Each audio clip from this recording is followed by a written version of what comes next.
the student broadcast voice of Marshall University, WMUL-FM Huntington. This is a News Center 88 special report. Let's go live to the News Center 88 team.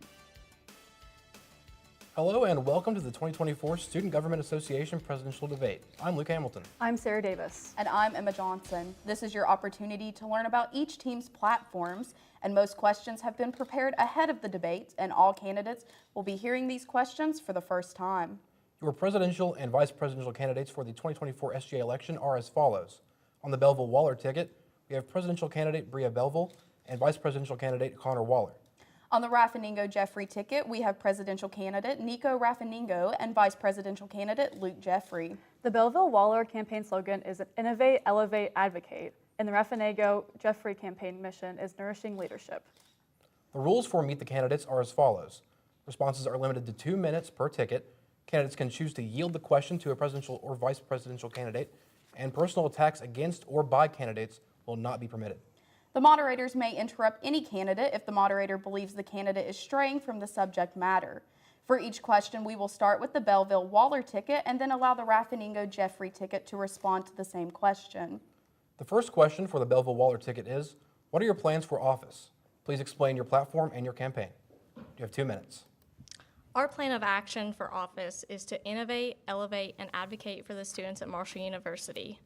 In that, we hope to focus on areas that are of most concern to students right now. Our platform aims to improve wellness on campus, both with mental health and physical health, campus safety, especially since campus carry is going into effect on July 1st, and student equity. So now that you understand the idea of innovate, elevate, advocate, I want to get into the specifics of this platform. So in regard to wellness, after meeting with various departments that deal with Marshall's wellness programming, we have realized that there is a disconnect in terms of the mission of wellness. So after some discussion, we have decided to look towards international charters that create a mission for wellness that goes throughout all of campus. And with this, we believe that Marshall's wellness programming can be what it needs to be for our students and our campus as a whole. Second, safety. As she mentioned, campus carry will go into effect July 1st. With that, we understand that many students are quite concerned with their safety as well as just the entire environment that will coincide with this legislation. So after discussing several plans with MUPD, housing, and other departments, we have decided to push for student self-defense trainings that would be offered on a small-scale basis on weekends and during the week that would differ from what's currently offered that takes course over the entire semester. Additionally, we currently have Safe 911, an app that is supposed to promote safety on campus, but it's the user friendliness is not exactly what we want it to be, so we're exploring Live Safe, which is used by peer institutions such as Morehead University and WVU, and that has had great success. Okay, the first question for the Rafano-Jeffrey ticket is also, what are your plans for office? And please explain your platform and campaign. So our plans for office are, or our campaign slogan is Nourishing Leadership. And that's kind of broken down into two separate parts, the nourishment side and the leadership side. The nourishing side is our plan once we take office is to try to expand the amount of meal options available on campus to students. And that's through one of two options that we've looked at, and we're trying to see which one will be most beneficial for students. Our first option is to try to work with Sodexo and allow students to use their current meal plan towards local businesses, allowing for one, local businesses to improve and also get more business, but also allow students with dietary needs to have more access to different food options, tackling food insecurity net large, but also giving students more options on campus to find dining opportunities. The other option is to work with the iCenter with some students that have already been working on a counter meal plan and try to put our backing as a president and vice president ticket towards the second option that will allow commuters to have a separate meal plan. While this second option isn't going to encompass all students and mostly just encompass commuters, we want to try to focus on the first option, and if that doesn't work out, go for the second. So the second half of our mission is leadership. And surrounding this, Nico and I talked about it, and we really wanted an actionable item that we could take charge on and use our time in office to accomplish. So that's where the nourishment side comes on, and that's where Nico and I's efforts will really be honing toward. The leadership side involves our cabinet, of which we've selected 15 different members, and they have their various positions, of whom we want to give them freedom to innovate in the areas they care about most. So we've pulled them out of athletics, ROTC, Greek life, and all the other major areas of the university, and then some minor ones that are up and coming, and we really want to give them that space to innovate and work on things that, again, like I said earlier, they are passionate about, and inspire that leadership in people so that all the power isn't just in president and vice president. All right, and the second question for the Belleville Waller ticket is, what do you believe your strengths and weaknesses are as a team? First of all, I think that we have a strength. I'm a female and he's male, so we're running on a female-male ticket. Secondly, we have a great strength in our cabinet. We have 15 members, and there's a lot of diversity between thought, diversity in the organizations and the interests that they represent. So on our cabinet, we have students who are student athletes, students in Greek life, commuter students on campus, students that are local to the Huntington area, as well as students who are out of state. And this gives us not only a unique perspective, but it gives us better insight to support students. A personal strength for me is the ability to follow through on tasks that I'm giving. I'm currently marketing chair in student government, and there's not a lot of specific tasks in that role. However, I have taken the time to meet with external sources in order to bring better resources into the student government in that role. I think an area of improvement for myself is I like things to be as perfect or as whole as possible, but the great thing about having a 15-member cabinet is that each person is tailored and has skills and traits specific to their position, and those are better than what I could do for each position that they're in. So I think to improve myself, I can delegate tasks out to them so that we can work together as a whole better. Yes, I completely agree with what Bria said. She and I are kind of similar in the fact that we tend to overextend ourselves and want to make sure that everything is occurring in the way that we want it to be done, and that is why we chose the cabinet that we did. This is a dynamic group of individuals who really represents what Marshall University is. When you look at each individual one of them, we know that while we may be working on bigger projects, we can trust them to take on our smaller initiatives such as food insecurity and whatever it is, athletic involvement, so that we can make sure that underrepresented sports are attended. Whatever it is, we trust our cabinet, and we think that that's what makes our team strong. The second question for the Rafano Jeffrey ticket is also, what do you believe your strengths and weaknesses are as a team? I think one of the strengths, kind of to chirp on the same point, is just our diversity. I think our ticket as a whole represents not just diversity of thought in terms of, colleges that are represented in people inside of it. I mean, we have a huge portion of LGBTQ individuals. We have different racial minorities. We have different students from in-state, out-state, local. I mean, we just have such a wide, diverse range of thought. And, I mean, that kind of chirps on the same idea. We're able to work together and try to get new ideas that might harm smaller communities or might be affecting smaller communities that we might not seem that large on campus. So I think that that's a great strength on our ticket. Another strength that we have is our cabinet being, one, diverse, but also having a lot of ideas. We have people that want to tackle issues with environmentalism, issues with diversity, equity, inclusion, issues with Greek life, issues with athletics. So we're able to tackle all these little smaller communities inside of Marshall that I think give us an opportunity to really hone in on those other issues, not just the nourishment side. And I think on a weakness end, I think we are both really compassionate people, and sometimes we care really, really a lot about certain issues, and we kind of put in a lot of effort into this issue. And we want to try to see if we can, as the cabinet, be able to spread out our efforts and try to make sure we can get the most out of it. Yeah, not to sound like a broken record, but the cabinets obviously are a great thing, and it seems that way on both tickets. I think that's just by nature of the Marshall community, right? We're full of caring and engaged students, and that's part of what makes Marshall special, is that family. So I think that's something that both of us boast. I think something more personal to us is the fact that I'm coming in as a non-typical SGA member, and so while this is a double-edged sword, right, it does have a little bit of a weakness in that I will have to take some time to adjust to what goes on in SGA.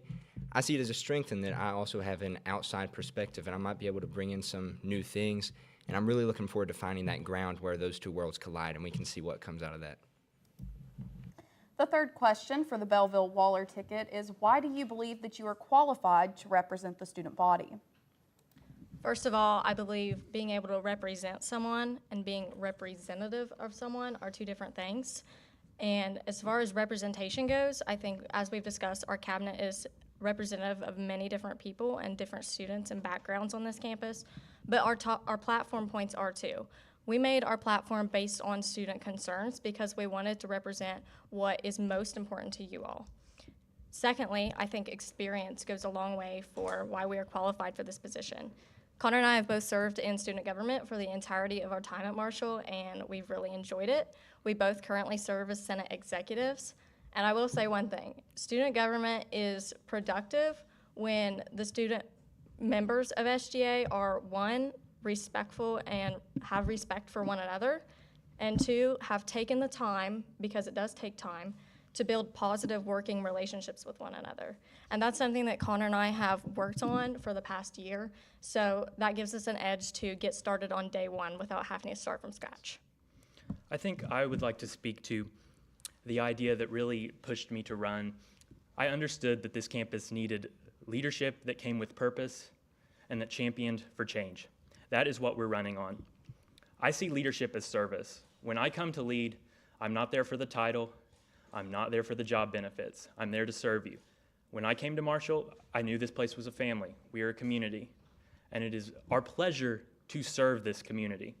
And that is why we both want to serve Marshall. And as she said, we both have great SGA leadership experience. We've worked well with all of our colleagues in SGA.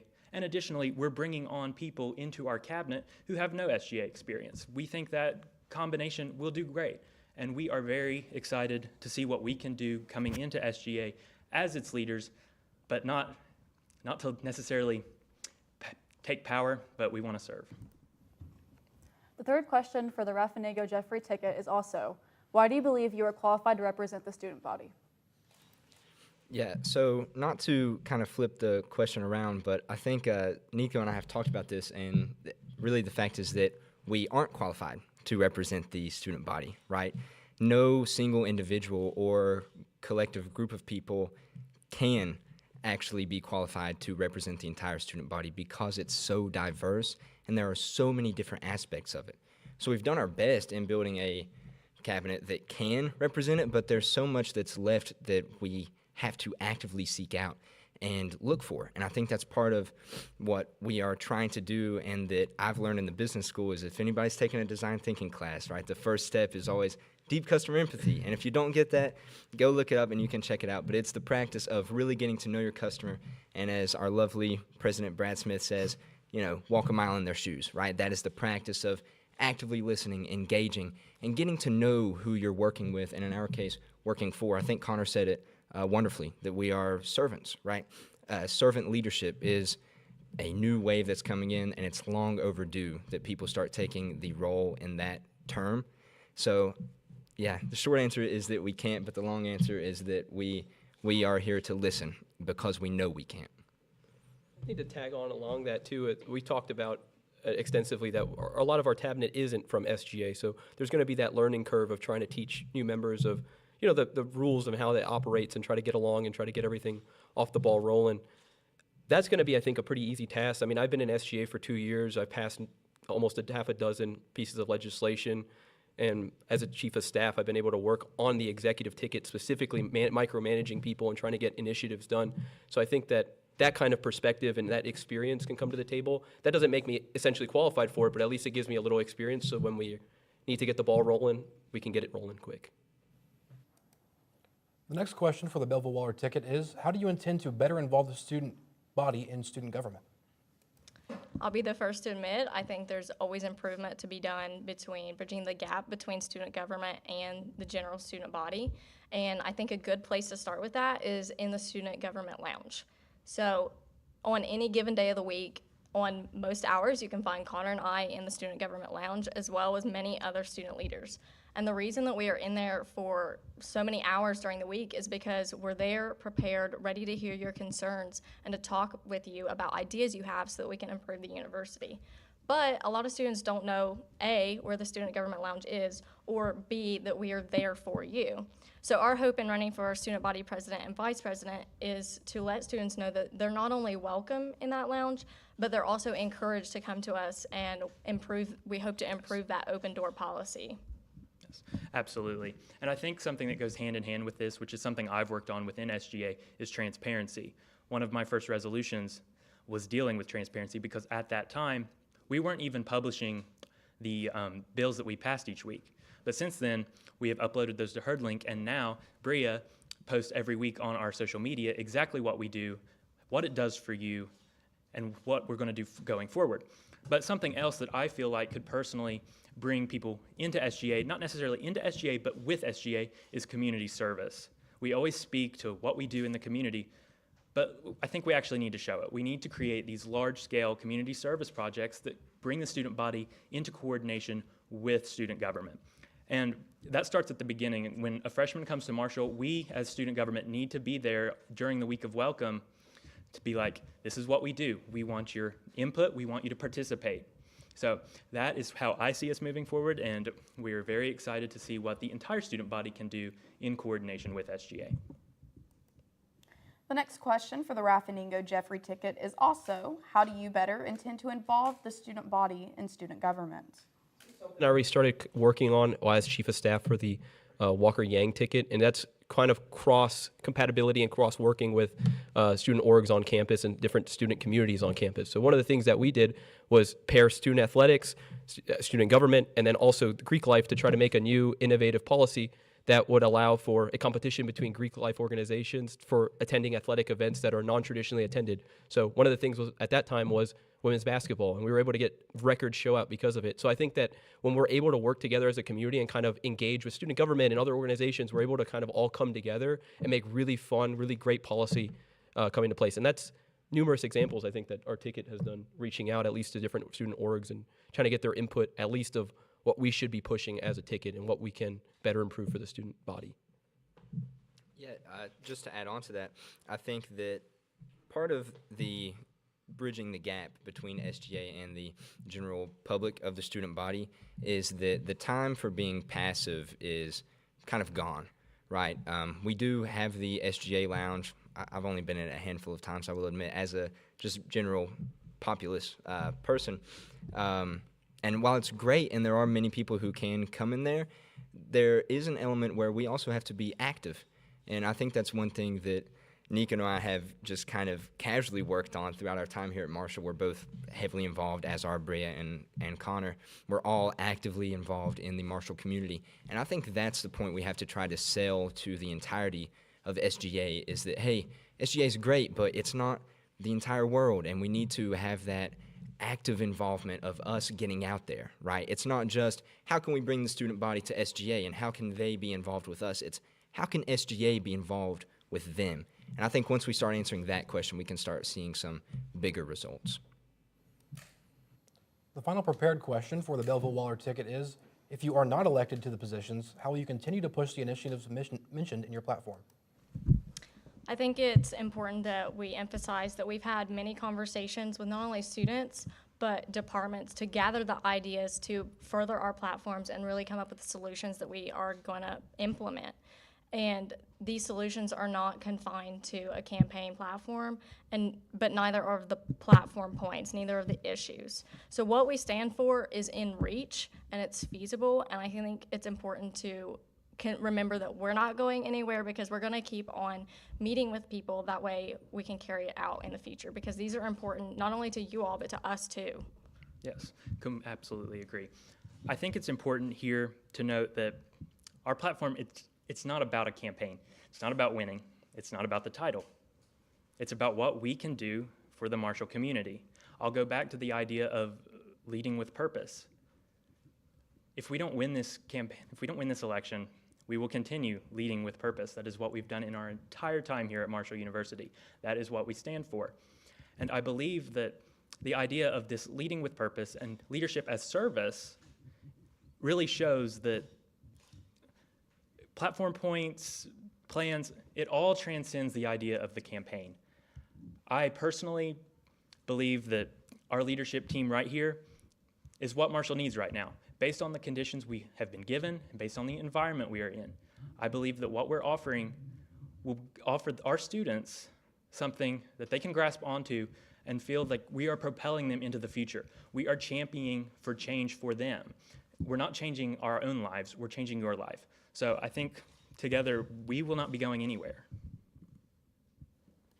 The final prepared question that we have for the Rafano Jeffrey ticket is also, if you are not elected into these positions, how will you continue to push the initiatives mentioned in your platform?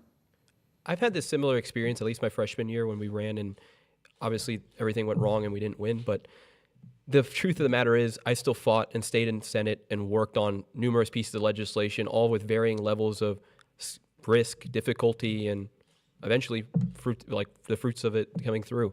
One of the things that we were able to get through, which is something I campaigned on, was trying to advocate for student organizations back then.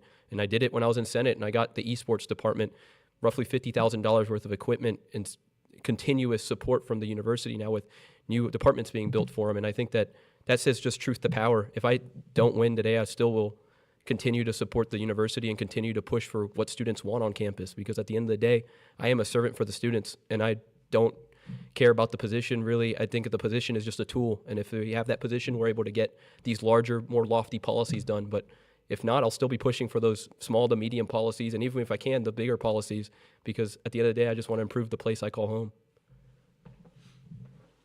It's a perfect answer for Nico. I think just to kind of reiterate what everybody has said so far, just a small personal story that I feel like kind of explains where I'm coming from. I'll be fast, I promise. In 9th grade, I was an SGA kid, middle school and the beginning of high school. 9th grade, I was the president for my class. 10th grade, I ran again and completely lost. Like, it was a wipeout. It was by big numbers, and I was pretty heartbroken, and I went to talk to my guidance counselor. His name was Mr. McPeak. Shout out to Mr. McPeak. And he told me how it really didn't do anything, right? Kind of what Connor was touching on earlier. A leader is not a position, it's a person. It's a way of being, it's a state of mind. It's something that you do, you lead. You are not a leader, you lead. And through that, you can become one. And ever since he told me that, it made me realize that my involvement with something doesn't necessitate my leadership, but what I failed to realize was that it can expand it. And that's why I've come back here, and I'm hoping to use the platform to further that leadership. So that concludes our prepared questions for that portion. 2 follow-up debate-style questions will now be asked. Responses will alternate between candidates. You can intercede, question, or interrupt your fellow candidates, but no personal attacks will be tolerated. You have a maximum response time of 5 minutes for each question if no rebuttal is offered by the rival ticket. The first debate question is, your platforms both heavily focus on the well-being of students and campus involvement. Each ticket seeks to focus on health and wellness, diversity and inclusion, advocacy, as well as using new and unutilized resources on and off of campus. While keeping your plans for each of these sectors in mind, discuss in details the plans in which you have faith that the university will be open to funding and promoting each of these new student initiatives, and how will these initiatives benefit the general student body. Your time starts now. As far as our platform point, starting with wellness, we plan to implement an international charter that has been adopted at peer institutions such as James Madison University, App State, etc., that are in the same conference as us, and that is the Okanagan Charter. And what it does is provides a general consensus so that our university can consolidate our wellness resources between different departments so that they can better serve us as students. And because we don't want to get left behind, we want to follow in the footsteps or even get ahead of the curve in what we're doing so that we can stay competitive as a university, but also serve our students well. For safety, as far as the current app that we're using, which is Smart 911, it is an app that allows you to coordinate with the campus police if you need to. It's not user-friendly in my experience and in other students' experiences that I've heard from. So we're looking to move toward the Live Safe app, and that app is highly liked by other peer institutions such as University of Kentucky, WVU, Morehead State University, and it is, from my research, 5 times less costly than our current app, which would be significant to not only our budget, but to improving state safety. And you can't put a price on safety of students, especially going into the campus carry season. And then as far as equity, our platform points are not costly, and some of them don't cost anything. So we hope to expand our student discount outreach and to compile a list and better advertise that with students in coordination with our Chief of Staff, Alyssa Davis. And that only would consist of showing your Marshall student ID to local businesses. And we also are working with our Secretary of Campus Conservation and Green Initiative, Sydney Barber, to further expand the Marco Meal Share Plan, which she has already passed a resolution for. And lastly, we will continue lobbying for the Hunger Free Campus Act. Okay. I guess to respond on our end, one of the things that we want to fight for is obviously the nourishment side. I think that this policy isn't too lofty in the sense that the university is kind of shifting into this direction. We see that with Brad Smith been promoting the innovation district, and this kind of falls right into the line of that kind of line of thinking, which is how can we promote local business and improve Huntington at large in terms of its economy. So I think that from the university's perspective and the admin perspective, I think that they're more than likely going to be on board with our policy. But if not, we have other ways around it, and that's trying to make a new meal plan that would serve commuter students at least at the very least. The other thing that we want to fight for is, again, the Hunger Free Campus Act, but the reason we didn't promote that much in our campaign is the fact that it's died so many times year after year. So I don't think it's really, while I've been a massive vocal advocate, I mean, you could read my Parthenon op-eds, you could see my newsletters to the senators that represent us. It doesn't really make much of a difference. They just don't care. One of the things that they've said is literally, we don't care if students starve and they have to eat ramen. It's a point of being able to build personal experience in college. And I think that that's kind of perspective isn't going to see that bill come through.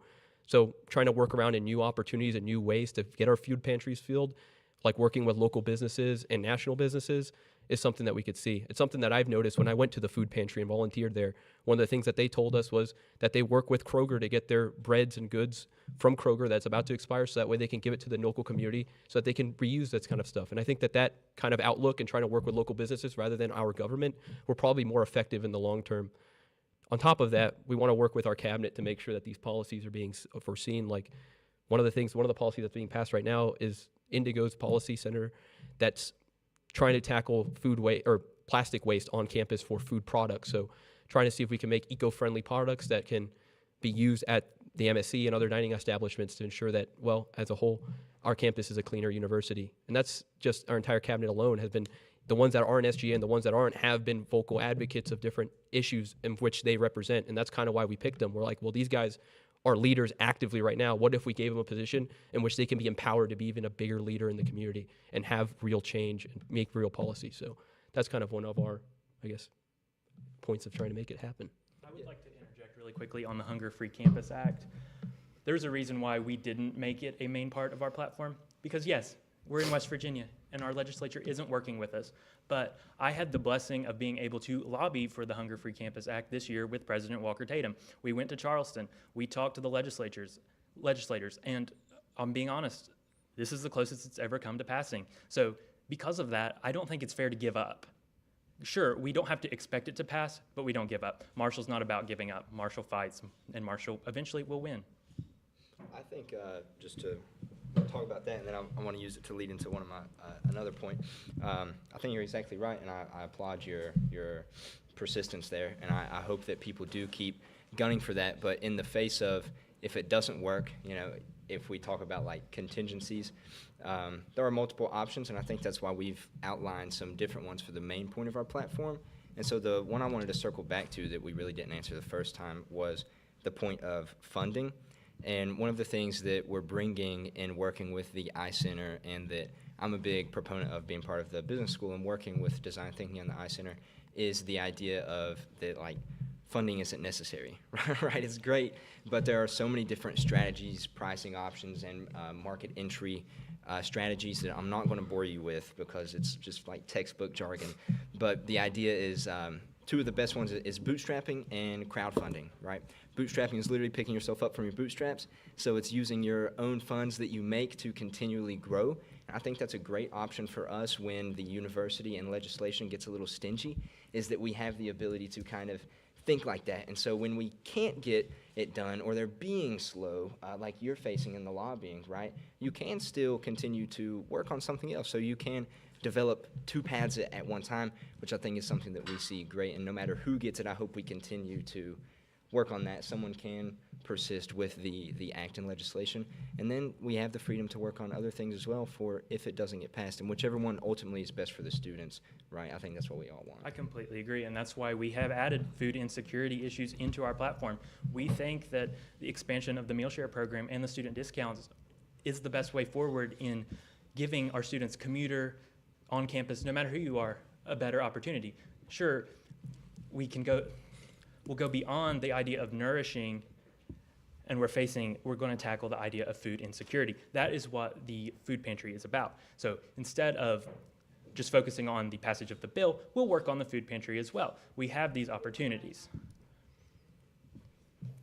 The second debate style question is as follows. While each of you has an impressive student resume with experience, and what experience and plan of action makes you think you are qualified to lead the student body? Furthermore, although live streams are available and SGA meetings are open to the public, how can you ensure that students' voices and concerns will not only be heard but followed up?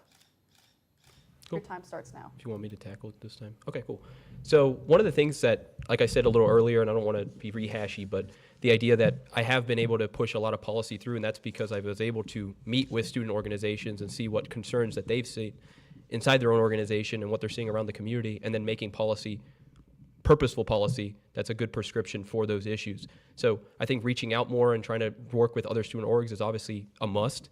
But on top of it, I think that besides just having our updates and our live streams, I think what we should do is have an updated open box where somebody can just send stuff and make it really like a culture where students want to reach out to SGA, where they don't feel like that's such a closed garden effect, essentially. We want to make it so it's really accessible to students regardless of the fact, regardless if they go into the lounge or if they send us messages, being able to be open kind of for that change, I think is something we probably both agree on. I don't think that's going to be much of a debate. It's just getting a platform out there. And I think that with the new Marshall U app, that could be something that we can look forward to and trying to look into, is the idea of adding integration towards that. So if you see anything on campus that just bothers you, just even if it's a small pain point or a large one, just sending something out there, same way that the dining establishments do, where they're able to send feedback and send any concerns. That way, our student government officials could see it and make positive change, hopefully in a quick turnaround rate. So a heavy part of our platform is to elevate the resources on campus that students may not be aware of or haven't been shown yet. And with that, like you mentioned, maybe implementing a box, we do currently have a link that was passed by Senator Bora for any type of resolution ideas from students or just comments and concerns. That way you can reach us and it can be anonymous. You don't have to, say your name if that's the route you want to go, or if you're interested in talking with us in person, then there's the opportunity to talk to us in the lounge. But Connor and I have also made ourselves available even in weeks before we started campaigning or announced that we were running. We just made ourselves available by talking to students around campus, going on walks for hours and meeting with people who we'd never met before and taking the time to talk with them and hearing their Marshall stories. I think, you guys good with that? Cool. All right, so the third and final debate question, we had to decide to add a third one, would be about campus carry. So you both have mentioned it. What are you guys going to do to make sure those students feel safe when picking who they're going to vote for, especially with something that's coming in the fall? Yeah, this is absolutely a real concern of students and one that I've heard a lot. They did have a recent town hall, and my chief of staff and I were the only two students at that town hall in person, and we were able to hear a lot of information both from Lieutenant Parker and Chief Terry, among other representatives of Marshall's administration, and we learned about the different policies that are going in place. So that's sort of how we gathered our plan of action to implement the Live Safe app. And the difference between the apps that we're trying to work toward is the usability of that. And if you're in an emergency, let's be real, you don't have time to figure out how an app works. You don't have time to remember the 4357 number for MUPD. You might remember it now, but when the time comes, if it's panic, you don't have time for that. So we need to make sure that we're giving students resources that they can be quick to learn how to use, and they have them when the time comes. And another thing I would like to mention, as someone who lives on campus, I know there has been recent concern within Commons because we have lost our security guards from 12 a.m. to 8 a.m. And with campus carry coming into effect, that is obviously a major concern. So similar to our wellness idea of kind of giving a mission, we would like to bring MUPD and housing into a closer relationship, because as of right now, after talking to both, they aren't working together. You ask one department one thing, and like, there's nothing we can do about it. You ask the other department, there's nothing they can do about it. And that's not okay. We cannot serve our student body by saying there's nothing we can do about it. So I think that's how we're going to go about this. And Being proactive yes, is important, and that's the steps we're going to take. And we'll be here for you. I think this issue is deeply personal to me. As somebody who was surrounded through my childhood with school shootings, both at Parkland and at Stoneman Douglas, guns on campus just don't belong here. It's nothing that we can really do because the legislature didn't want to listen to the student interest. I mean, it's something that I was the vocal advocate and the respondent for the resolution to not allow campus carry to happen and to allow our student government to voice its concern. And while it's going to happen, I think that some of the policy that we're able to enact is we can be proactive about it, but it has a lot of contingencies of the legislation. So what we can really do is going to be quite limited just on the aspect of what the law states, what the university is allowed to do, and at large, I think that they're doing the right step where they're trying to get an app to be developed. I think an app is great, but at the end of the day, I think the app is great, but I don't think the self-defense is really that useful in the terms of statistical evidence of what guns on campus cause. They cause an increase by 500% of sexual assault on campus. They increase more likelihoods of people being shot in an active situation where somebody is shooting on campus because they discriminate the shooter as the person who's trying to defend themselves in the situation. So what we see is campus carry at large isn't a good idea. But what we can do is just listen to our university officials, see what best policies that they were able to come up with around the legislation, because they're going to be able to make the best legal compromises for the university, and that's what we want to work with and try to make the best policy happen.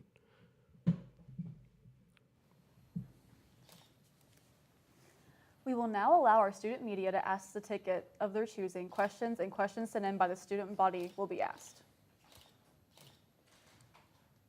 I'm Luke Campbell, and I'm reporting for WMUL.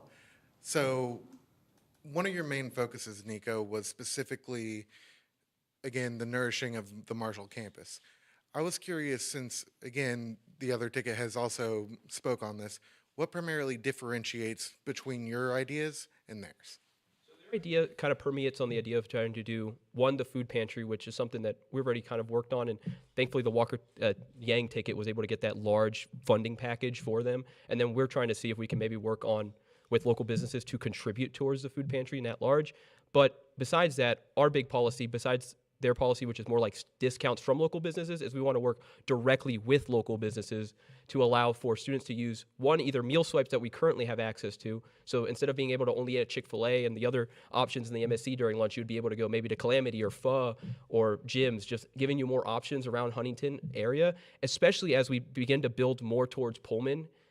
Those food options are becoming less and less accessible to students. So if we can move our food options more off campus and allow to partner with these local businesses, I think that we're going to be in a better shape overall. And that's kind of the main differentiation. Ours is a lot harder of a policy, I would admit that. And theirs is definitely a lot easier, because trying to talk with local businesses, who a lot of them already do Marshall discounts for students, is not a very hard sell, because, well, you got to rate Marshall students, there's not much investment in that, but ours is a larger investment and will be a more lofty campaign goal. Luke, you mentioned earlier that funding was not necessary for many of your platform points. How do you plan to partner with Sodexo without funding?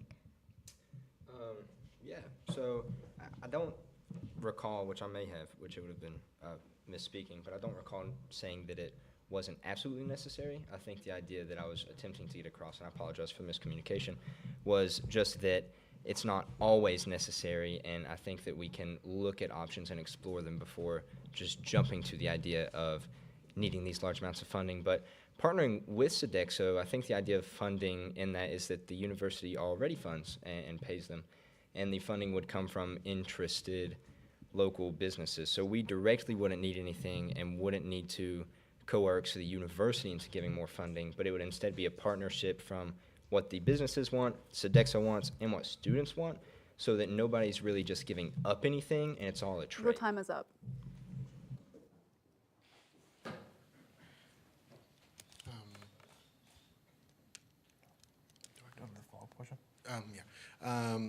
So with regard to that, so would you how do you, I guess, not every single business around campus is going to be providing a discount, and they are not making tax dollars off of the food that they sell.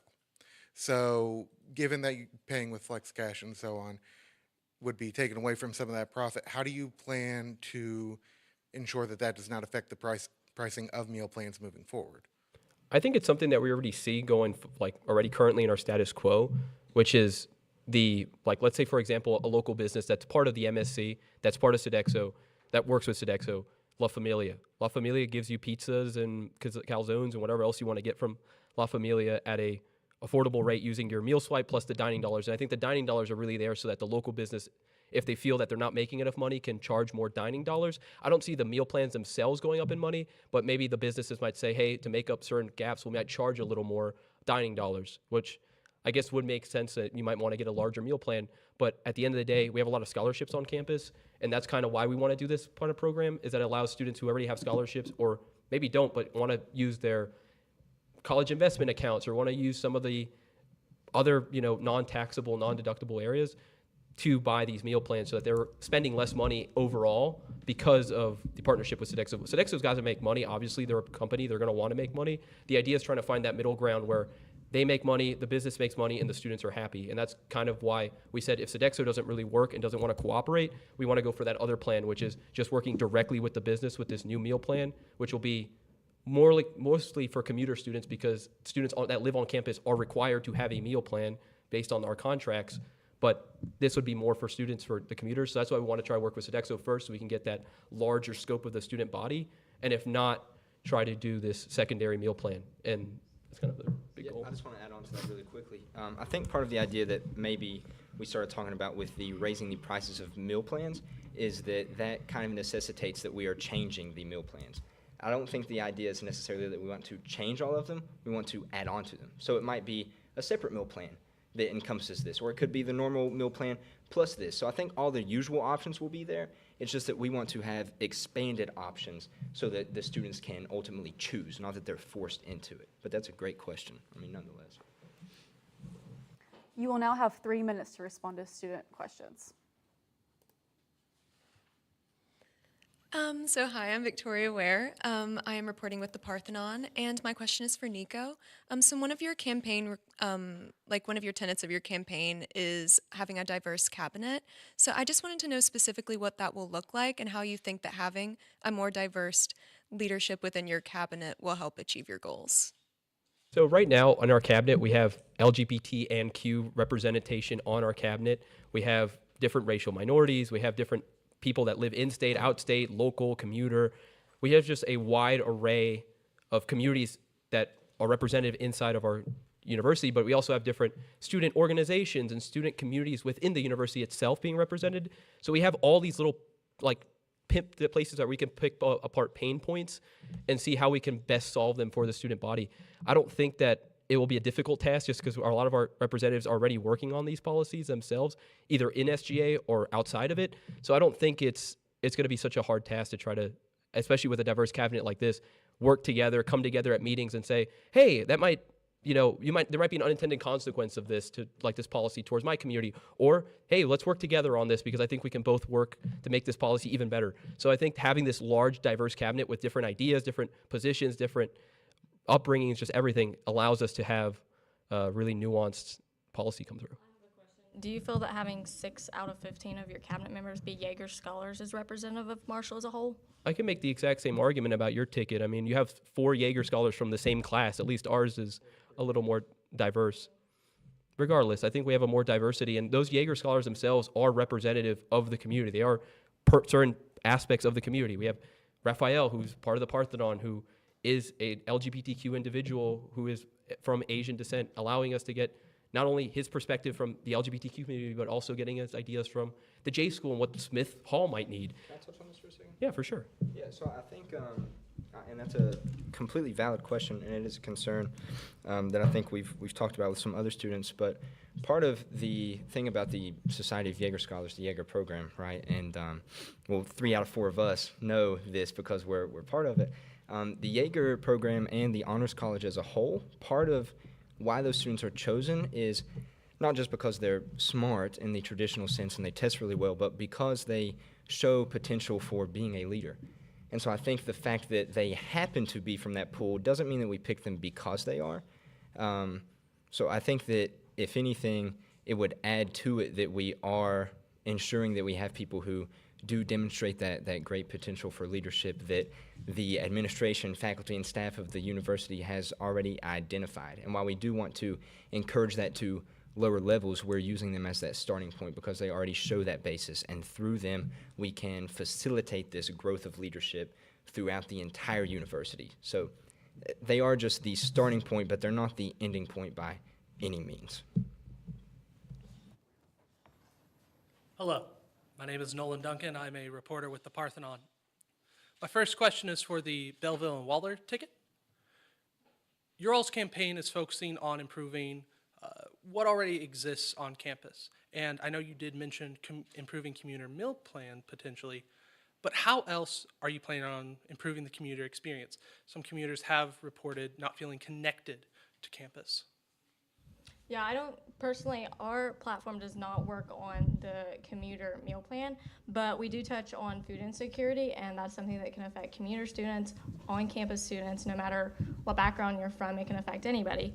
So as far as improving the commuter student experience, I'm a commuter myself, and I do understand that it's difficult to get involved sometimes, and students have work, students have other organizations that they might be in.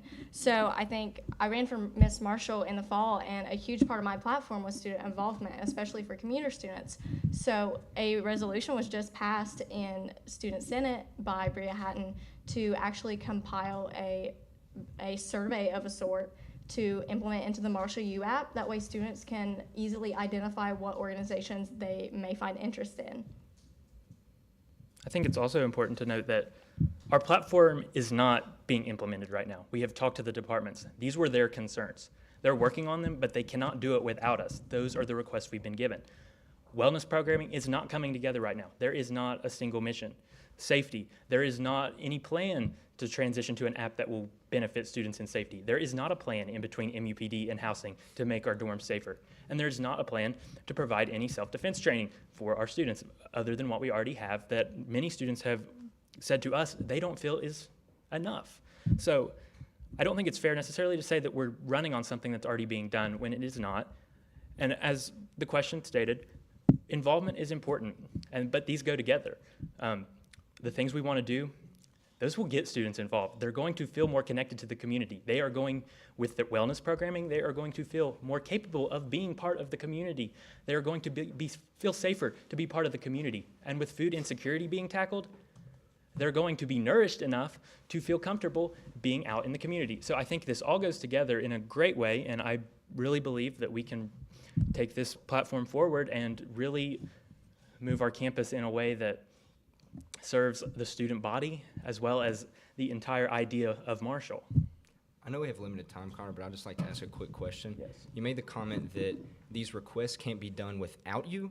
Just for clarification, are you referring to you and Bria personally, or is that the position? And if it's the position, we discussed earlier about how you would do it without the position. So I'm just, if you could clarify Absolutely. that for me. This is just referring to student government as a whole. I think we all would consider ourselves to be part of student government. If you would win, you would be part of student government. And these departments on campus rely on student government. It's student voices that sometimes get things across the finish line that have never gotten there before.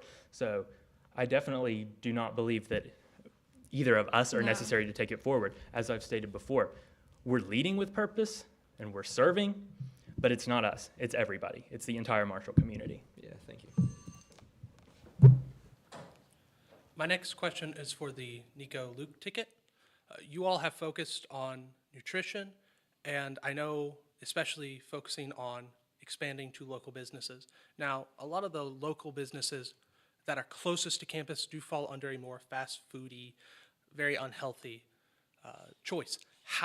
What is your plan to ensure that these restaurants will not only be able to provide nutrition, but also ensure student safety traveling to and from campus?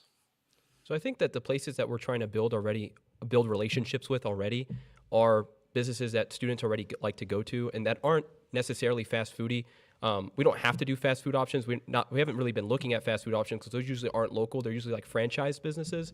What we want to look at is places like Fo You and Me, where you get, soup and you get access to that kind of stuff, or Calamity J's, or getting access to Nomada, where you can get fresh salad and empanadas. As a Latino, my favorite snack. I mean, it's just like having access to all these little different local businesses that are healthy and nutritious is a must, and that's going to be the main selling point of our engagement with the local community.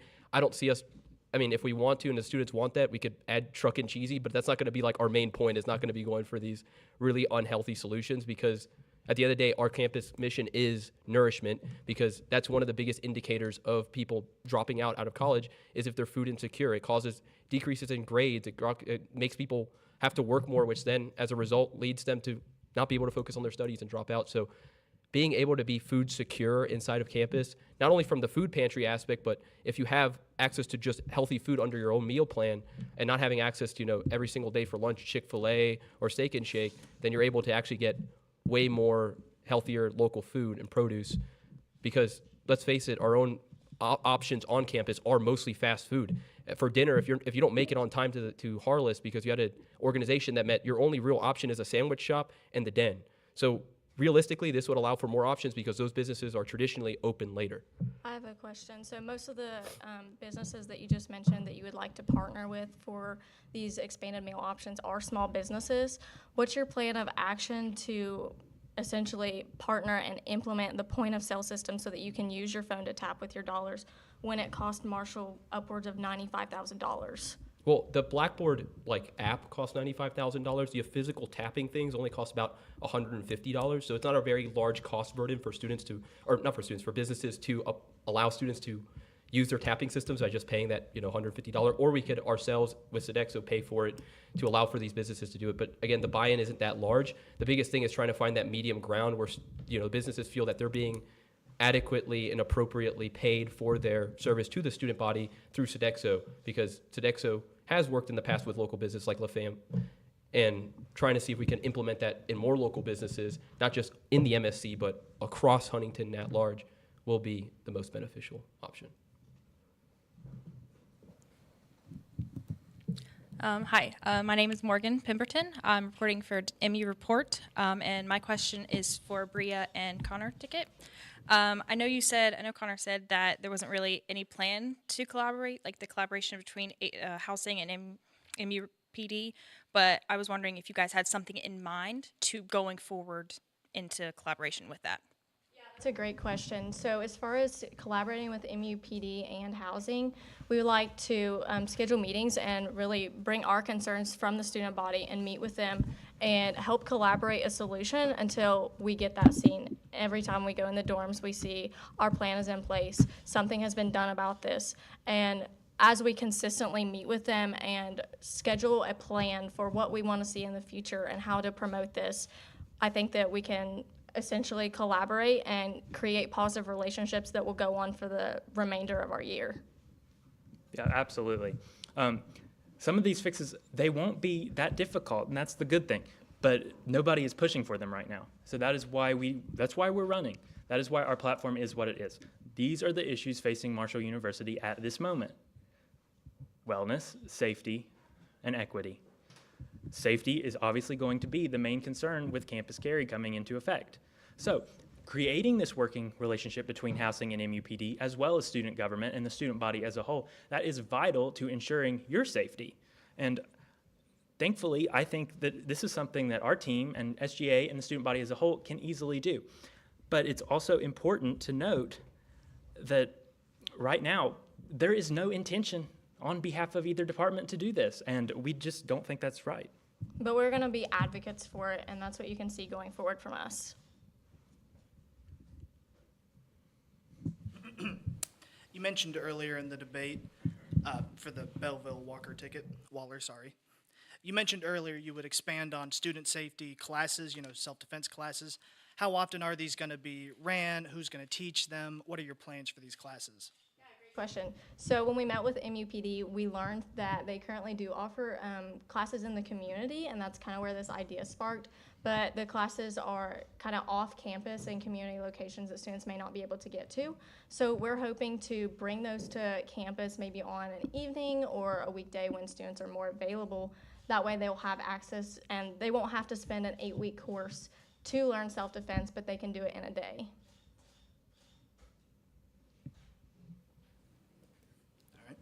And for the same ticket, you mentioned also large-scale volunteer groups between SGA and the student body. How do you plan to get so many students out at once, especially with college being a busy time? If it's on a Saturday, many students may just say, why would I go there? It's a Saturday, it's my day.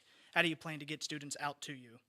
That's a completely valid question, and I know a lot of college students are busy, but we have a cabinet member who is Secretary of Community Service and Outreach, and that is Haley Prather, and in her position, we hope to collaborate with her to not only work with our cabinet members to reach out to the organizations that they represent to do a university-wide community outreach project, but also expand it and open it to everyone who is interested. Maybe somebody needs community service hours for work or for a resume, or maybe they just enjoy it and would like something to do and to make friends and get involved on campus. So we plan on doing that through such a large cabinet and through our broad network.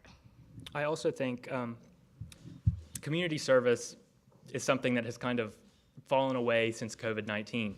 So it's about getting back to what we used to be. I think all four of us this evening have said Marshall University is a family. And as a family, this is something that I think will hold us together and take us into the future as that family and build that community even more than it is right now. Absolutely.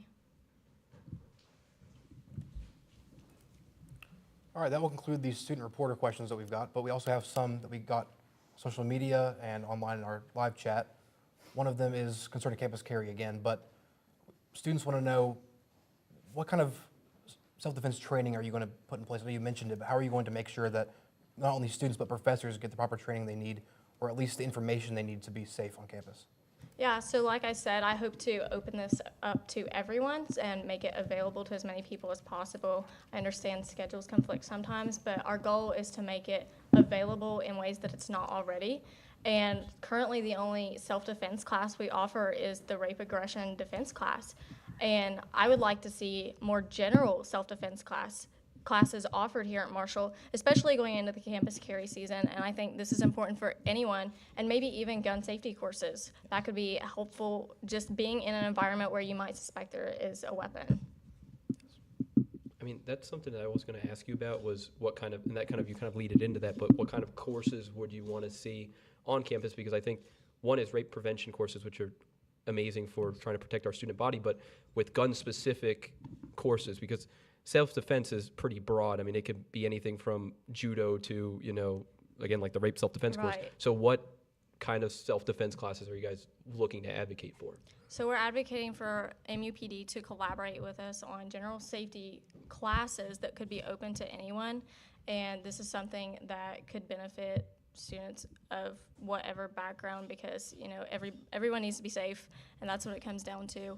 And I think as far as the type of safety self-defense class is something that we would need to collaborate with MUPD on in order to carry out and schedule it and advertise it to the community. And that is something that MUPD is interested in working on. And like you said earlier, self-defense is not the only answer to campus carry. This is just a part of it. We have to make our students feel safe. They have to feel like they can protect themselves to whatever extent is possible. But I think it is very important to note that campus carry, when it goes into effect, our students understandably will have a sense of fear, so that the self-defense is only a part, and it goes into a combination with the MUPD housing trying to secure our dorms, and additionally the advocacy for the new LiveSafe app, which is probably the strongest thing that we can do to protect our students from campus carry. It is so navigable, and it provides so many resources for our students to remain safe. So we are wholeheartedly going to advocate for that and believe that that can really help our students as we go into campus carry. Yes, and contrary to the current app we have, the LiveSafe app It offers a map, and it shows the blue light emergency lights that are on campus on a map as you walk. That way you can quickly navigate them. It has a button, and it just says, call campus police department, call 911. It's as simple as that. You don't have to remember the number or look it up and go through 5 different steps to figure out how you need to contact someone in the state of an emergency. But something that it does in correlation with the current Smart 911. You're out of time. So the next question is for both teams. You all 4 have not held like a president spot or a vice president spot. So how do you guys plan to make that transition to president and vice president if elected? And before we move on, just a reminder for anyone listening or watching, you're listening to the 2024 SGA Presidential Debates on WMUL-FM Huntington and watching on JMC TV's YouTube. You all may respond. I think that, at least from an executive position, I've worked both the Senate side and the executive side. Thankfully, Walker had me on his ticket, and it was a really great learning experience to see how he was able to divvy out a lot of tasks to his cabinet members. It's something that a lot of cabinets don't usually see. It's usually the president taking a lot of the brunt, but Walker was an amazing person to work with in that regard. He gave me a lot of free will and a lot of free power to try to go and tackle a lot of issues that I found personally important, as well as trying to be a leader in our community and be vocal with those concerns. So I don't think it's going to be a large stepping point in that case, as well as Luke is, of course, outside of SGA, and he's not traditionally from SGA, so that learning curve is obviously going to be an issue. But as someone who was nationally ranked as a pro temp, which would be the job of Luke, I think I could easily train him for the position over the summer and have him ready to go as soon as day one, and just have him be an excellent pro temp. So I don't think it's going to be too much of a concern. Even though we haven't held positions of president or vice president, I think that it won't be too much of a shift. To add on to that, and I don't want to speak for everybody, but I think this does apply to all 4 of us, is like we kind of talked about earlier, being a leader is not a position. It's something that you are. It's something that you do. It is a state of being. So while the positions of president and vice president do have some different roles that we will have to get into and some different tasks and things that we will have to learn and navigate, just the simple act of leading is something that we all do have experience in, and it's something that I think regardless of the position we could all navigate and learn, especially with the right help from other members of SGA and our individual cabinets. I agree. I think we all have great leadership backgrounds, but as far as transitioning from Connor and I's current Senate executive positions into student body president and vice president, Connor and I were on the bylaw committee, and we were strong advocates to get past the passing of power and correlating with the current person in office with the new person in office in that lame duck period. That way we could better pass the gavel, and we could better serve each other. That way there's not confusion or misunderstanding later down the road when you get hit with things that you're not prepared for. You will be prepared for them, and it passed, so we don't have to worry about the learning curve because it's already in place. Which I think it's also important to say that as a leader, you never stop learning entirely. I learn every day when I serve the student body, every single day. And this year I've served as the treasurer for the Student Government Association, and that has involved working with an innumerable number of student organizations as they're attempting to seek funding from SGA. And this is one of the most important jobs in SGA because these organizations rely on us. So I consider this experience very helpful going forward into this executive role because I've already started to build these relationships with these student organizations. You're out of time. This is a question for both tickets. Will either campaign push for higher wages on campus for student employees, with minimum wage being so low in West Virginia compared to other states? I mean, I feel like that's absolutely. I feel like it'd be kind of wild for either candidate to be like, no, we don't really care about student employees. Yes. I feel like that's a self-given. No, for sure. If that's an issue, I didn't realize that to be such a large issue, but I've heard from RAs and DAs that they get paid abysmally low wages for their work on campus, as well as other people that work on campus. And one of the positions that we do have in our cabinet is we want to increase the amount of positions on campus, with one of our things being community outreach. We want to have people that go to local high schools and recruit for Marshall and promote Marshall to these local high schools. So that would increase the amount of jobs on campus. But I think, again, increasing the amount of minimum wage is almost a must, or at least at the bare minimum, increase the amount of benefits given to Marshall students the same way that RAs are given free housing. There should be benefits and perks for students if they're not getting a good wage, at least are getting supplemented in other facets. I would agree. I think increasing wage is absolutely something that falls under student equity. I mean, making sure you have a fair, livable wage is really important. Yes, absolutely. And we understand that this will be a difficult battle in our current environment, especially with the school's administration working on the deficit. But I will guarantee you all, it's something that we will definitely advocate for. And we definitely agree that you deserve to be able to live off what you make. And when you're put into a situation where you cannot live off what you make, this makes all of our problems on campus worse. It makes our wellness problems worse. It makes our equity problems worse. So it's inexcusable. Okay, another question we got online is about the TAP access for businesses.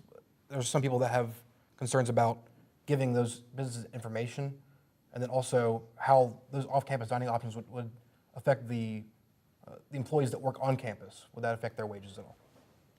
Yeah, so as far as information, which I'm not a cybersecurity expert, so someone more qualified would have more information, but the way I understand it is that the tapper doesn't actually give the business any information. That lives off the platform Blackboard, and that any information housed there lives solely within Marshall and our enterprise team in IT. So even when you tap in at the restaurant, it doesn't give them the information. It sends it directly back to Marshall for that response, similar to Chick-fil-A, right? Chick-fil-A isn't out here like selling all of our data because we tap into it in the student center.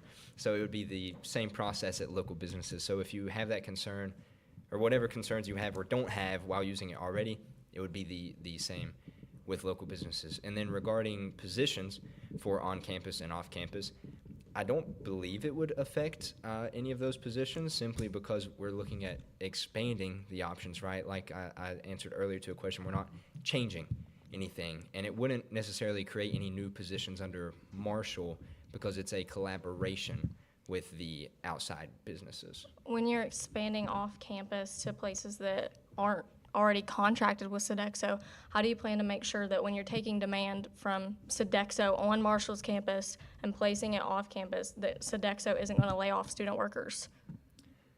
That's a very good question. So I think just to answer that is that the expansion is through and through. The students that will primarily be choosing these new expanded meal plans are students who don't have them already.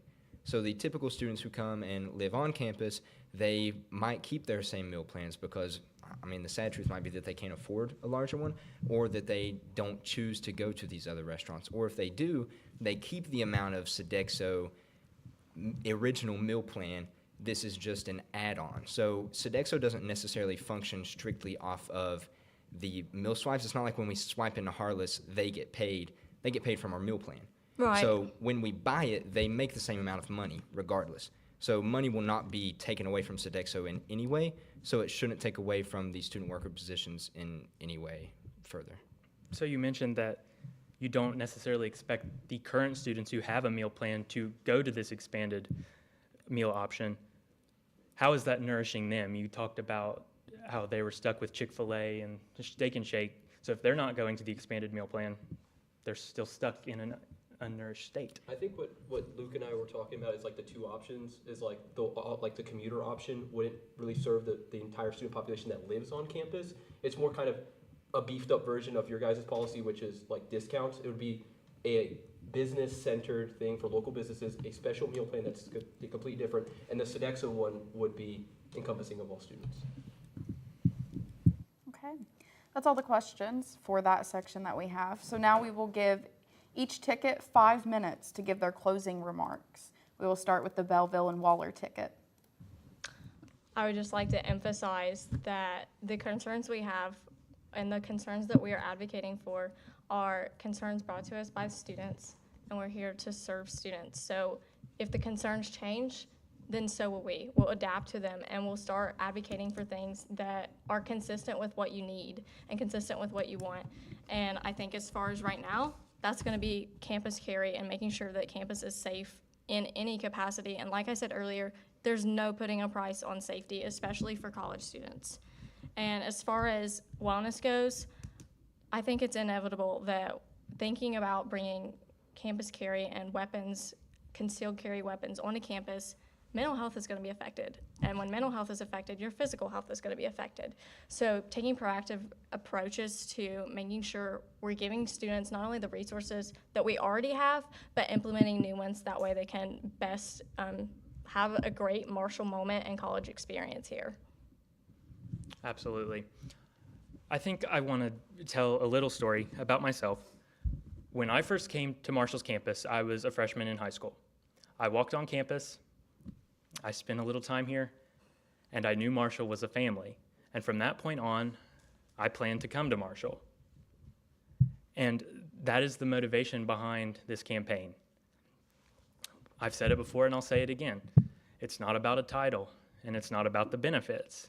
It's about what I and she, our team, and the student body can collaborate and do together. Collaboration is a key word. When we talk about leadership as service, collaboration is the main part of the idea of service. If we are going to do community-wide service events, we have to collaborate. And right now, I don't feel like we're collaborating in the way we should. And I don't think that is all necessarily our fault or SGA's fault or the student body's fault. It's a matter of times we've been through difficult times recently. COVID-19 rampaged a few years ago and kind of left us stuck where we were at, and we've kind of grown apart as a connected community. And that is not okay. And I think that we will work to change that. So giving back to the community that has given so much to me is why I'm doing this, and I know that's why Bree is doing this. So all I can ask is that you give us your support to us, our team, and the student body as a whole so that we can deliver to you a Marshall that we can all be proud of. I kind of want to take a page out of President Brad and tell you a little story. When I came to Marshall, I came basically out of last minute. I applied for the Jaeger Scholarship the day it was due just because I happened to find out about it from one of my advisors, just because I failed to get another scholarship, a local one, and I went to go ask her, like, hey, is there any other opportunities? And she told me about the scholarship, and my life changed from there. I came to Marshall, I toured it, I stayed here for a couple days, and by the time I left, I knew that this was going to be my next home for the next 4 years and my alma mater for life. I understand that responsibility that I took by becoming a Jaeger Scholar was to better improve the community better than I left. Because at the end of the day, I'm taking a resource out of the community, being somebody out of state. I want to be able to give back and leave it much better than when I left.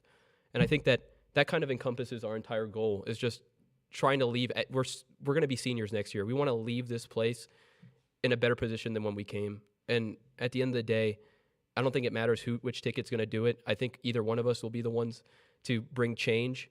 It's just a matter of, which policy you want to see happen in the future. If you want it to be safety or do you want it to be nourishment.